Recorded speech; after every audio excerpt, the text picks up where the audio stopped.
On connaît tous ces mots. Simp, homme soja, coq. Ils fusent dans les débats sur le féminisme et, disons-le, ils polluent plus qu'autre chose. Et si un nouveau terme pouvait changer la donne? C'est ce qu'on explore aujourd'hui, le concept de fémambule. L'idée derrière, c'est de proposer un diagnostic et non une nouvelle insulte. Alors, tout part d'un constat. Un constat assez simple en fait. Le problème, c'est que pour parler de certains hommes qui soutiennent le féminisme radical, eh bien le vocabulaire qu'on utilise est souvent toxique, voire complètement contre-productif. Prenons un exemple concret, le mot simp. L'essai qui propose ce nouveau concept le met de côté, tout simplement. Pourquoi? Parce que c'est jugé vulgaire, bien sûr, mais surtout, ça réduit tout un positionnement idéologique, qui peut être complexe, à une simple histoire de motivation sexuelle. Difficile d'avoir une analyse sérieuse avec ça. Autre exemple, l'homme soja. Là, la critique de l'essai est double. D'abord, le terme est basé sur de la pseudoscience, sur les effets supposés du soja, des théories qui ont été discréditées. Et deuxièmement, ça utilise le mépris du corps comme argument. C'est une attaque perso, ça n'a rien à voir avec un débat d'idées. Et puis, bien sûr, il y a le mot « cuck ». Bon, là on est dans le très vulgaire, et surtout c'est le genre de terme qui tue la discussion dans l'œuf. Le but est uniquement d'humilier, donc impossible d'avoir un échange constructif. Donc si on résume, le point commun de tous ces mots, et la raison pour laquelle ils ne fonctionnent pas pour un vrai débat selon l'essai, c'est qu'ils cherchent à humilier. Ils ne cherchent pas à comprendre. Du coup, au lieu d'un débat d'idées, on se retrouve avec une série d'attaques personnelles, et là évidemment, toute conversation constructive est impossible. Alors, face à ce constat d'un vocabulaire toxique, l'auteur de l'essai ne se contente pas de critiquer. Il y a une proposition, une solution. Et cette solution, c'est de créer un mot nouveau, un terme qui serait conçu non pas pour insulter, mais pour analyser. Et ce mot, le voici. Fémambule. Rien que sa construction est assez parlante.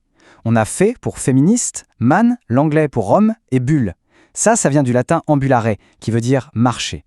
Ça nous rappelle quelque chose? Oui, comme dans somnambule. Toute la métaphore est là.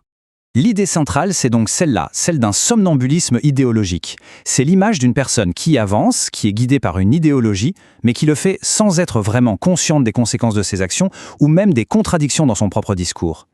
Ok, la métaphore est posée. Mais au-delà de l'image du somnambule, qu'est-ce que ça signifie concrètement? Comment l'essai définit-il ce terme? Alors voilà la définition qu'on nous donne. Un fémambule, c'est un homme, souvent en position d'influence, qui va adhérer de manière aveugle à l'idéologie féministe radicale. Et cette adhésion est si totale qu'il en développe un véritable angle mort sur les problèmes qui touchent spécifiquement les hommes. L'essai va plus loin et décrit 4 caractéristiques principales. Ça va de cette adhésion idéologique totale, sans aucune critique, jusqu'au déni systématique des faits, des données, sur les difficultés masculines. On parle par exemple des taux de suicide ou du nombre d'hommes sans abri, des choses documentées. Et là, attention, il y a un point vraiment crucial sur lequel l'essai insiste. Il faut faire une distinction très claire. Un féminambule, ce n'est pas juste un homme qui soutient l'égalité des genres. Absolument pas.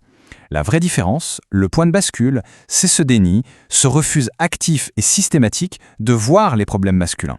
Bon, maintenant que le concept est posé, l'analyse va encore plus loin. Elle propose de voir différents portraits de ce somnambule en quelque sorte, des archétypes qui varient selon la place qu'ils occupent dans la société. Commençons par le premier type, le fémambule ordinaire.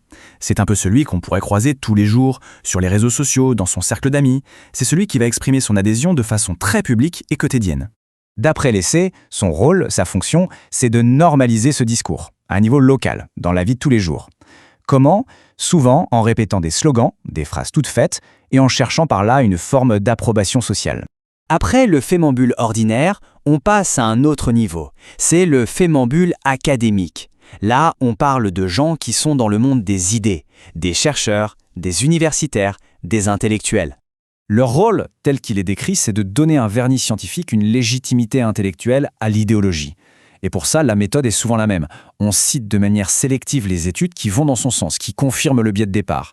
Et on ignore soigneusement tout ce qui pourrait contredire cette vision. Et enfin, le troisième et dernier portrait, le fémambule politique. Là, c'est encore différent. On parle d'une personne qui a du pouvoir, un élu, un ministre, un conseiller, quelqu'un qui est en position d'influencer directement la loi. Son rôle, c'est de concrétiser l'idéologie, de la faire passer du monde des idées au monde de la loi.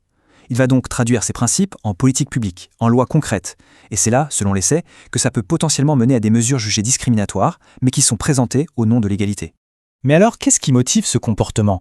L'essai ne s'arrête pas à la description, il avance aussi quelques hypothèses psychologiques. Ça va de la simple stratégie sociale, pour être bien vu, jusqu'à la conviction idéologique la plus profonde. Bon, on a vu la définition, les différents portraits, les motivations possibles, mais revenons à la question de départ. En quoi est-ce que ce mot « fémambule » serait un meilleur outil pour débattre? Tout l'argument de l'essai repose là-dessus, sur cette opposition. D'un côté, fémambule est présenté comme un outil d'analyse, un mot qui décrit un comportement, qui critique des idées. De l'autre côté, on a les anciens termes, qui ne sont que des insultes, des attaques personnelles qui, par définition, ferment la porte à toute discussion. La conclusion de l'auteur, c'est que ce mot n'est pas une insulte, c'est un diagnostic. Le but n'est pas de se moquer, il n'est pas de blesser. L'objectif, c'est d'éclairer, et peut-être, pour reprendre la métaphore, de réveiller la personne qui marche en dormant.